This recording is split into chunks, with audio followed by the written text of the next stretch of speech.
Це 180.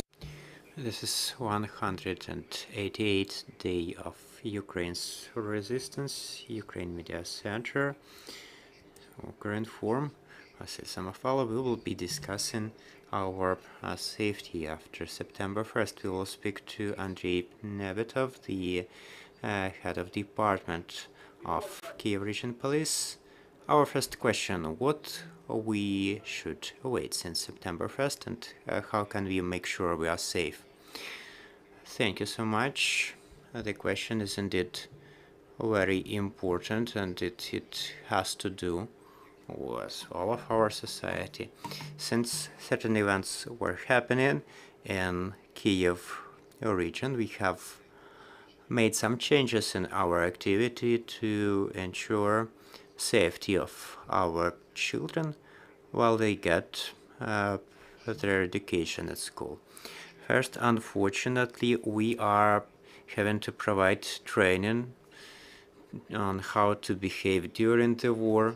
Also, there is mine safety education. So these are important elements to prepare our children for the cases of finding explosive remnants of war. Unfortunately, they are numerous, and unfortunately, they sometimes become the cause of death for our children.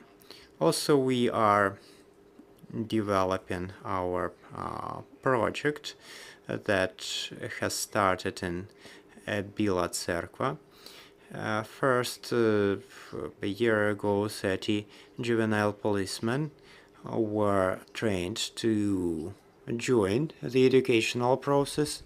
So it's a very important element. Regional police will be working on a regular basis at schools with the children, with the parents, taking part in school groups and training children to be conscious of law.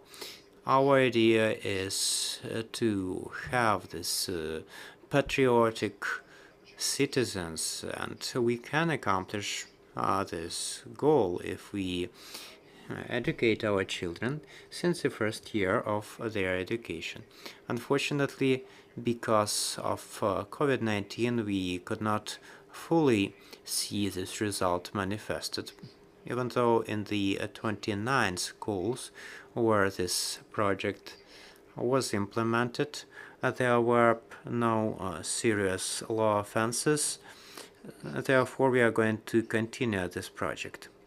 Also, the Ministry of the Internal Affairs has started a project with civilian volunteers, the ones who are going to be briefly trained in the National Academy of Internal Affairs, and they will be assisting in communication between the children, police, parents, and the local governments.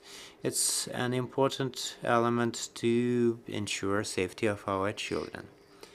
On a separate note, in order to ensure physical safety of our children in 63 territorial commissions were established, including representatives of Kyiv, regional administration, state emergency service, local government, working together to test the conditions of the training of the children. We as the police are more interested in the safety conditions. So we have examined over 1,100 of educational facilities in Kyiv region. CCTV has been installed in over 120 activities. Then the emergency buttons in over 160 institutions. And there is a lot to work on. A lot of safety measures are going to be put in place in our educational institutions for children and young adults. Also, as a result of all those investigations, we got the decision that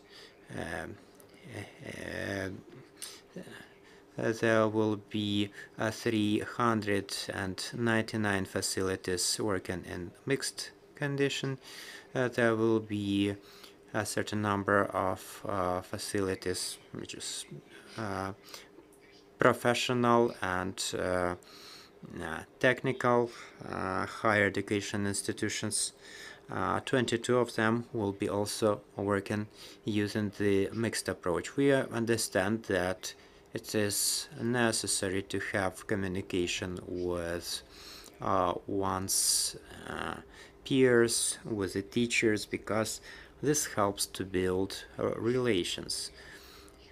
Speaking of our juvenile police ensuring safety, since September 1st till September 9th, certain activities will be implemented. Training will be provided on road safety, on communication with strangers. Also, together with the State Emergency Service, we will train children on mine safety and also on response in case of ER8 alerts.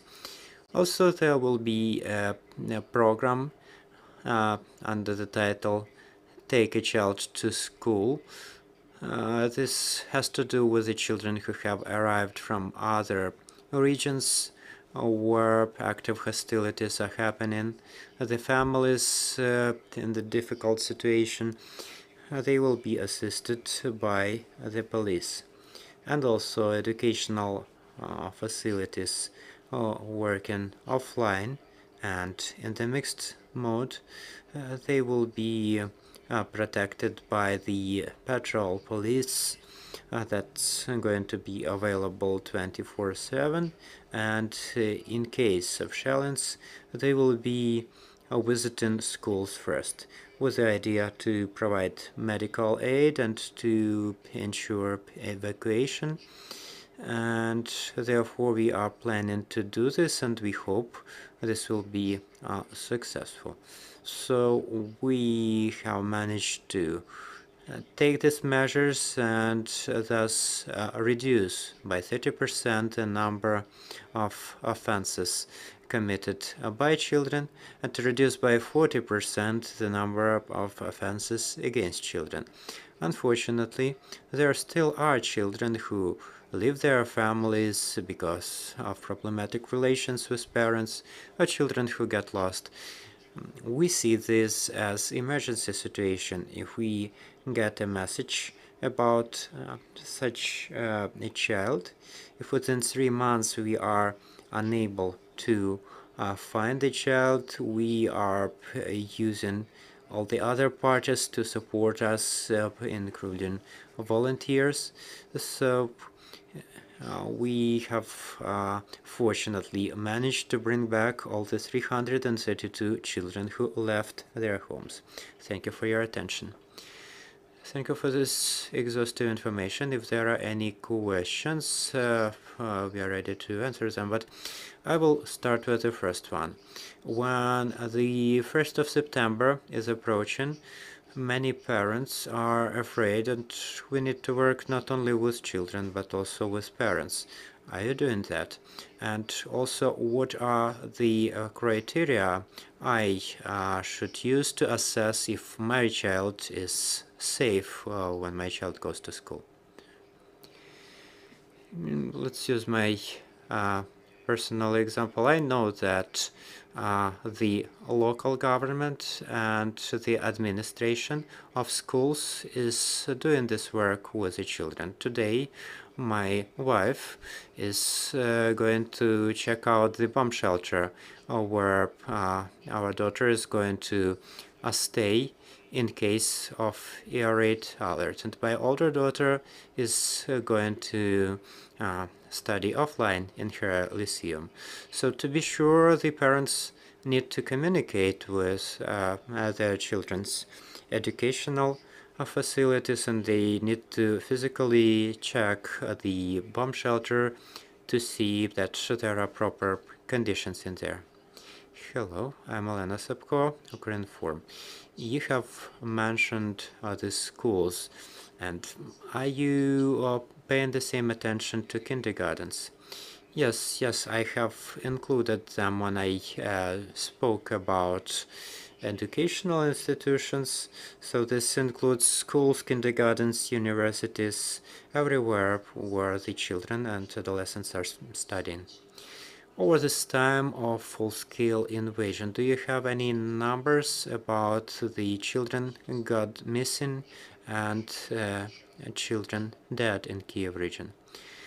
Unfortunately, over the time when Russians were staying here, they killed 38 children, and 4 children are still gone missing. According to the information we have, the operative information, they were forcibly deported to Belarus together with their partners. We are right now trying to work through the Red Cross to find out if they are okay. But of course, this number is even bigger than what Russians said was the number of children killed over the 8 years in the Donetsk and Luhansk Oblast. In just a month, they were able to kill 38 of our children. I will ask a question about the work with the teachers, because the schools are facilities of increased danger. The Russians are targeting schools. They claim that our military are there. So what is the methodology, what is the practice of your work with the teachers? So here I would have to compliment the Kyiv Regional Military Administration, the Department of Education and Science. Actually, over the months of August, there were over 1,000 training activities, what to do in case of air raid alerts. It's very important that people understand what's the modus operandi, and children are managed by the teachers, so they have to follow the instructions of someone knowledgeable. So this is the area of work that's being done together with the regional military administration and us as well, and I believe the teachers' qualification will be improving all the time. Thank you. This was Andrii Nebytov, the head of the head department of police in Kyiv region. We were discussing the safe resuming of educational year. See you tomorrow. Все закінчилось, да?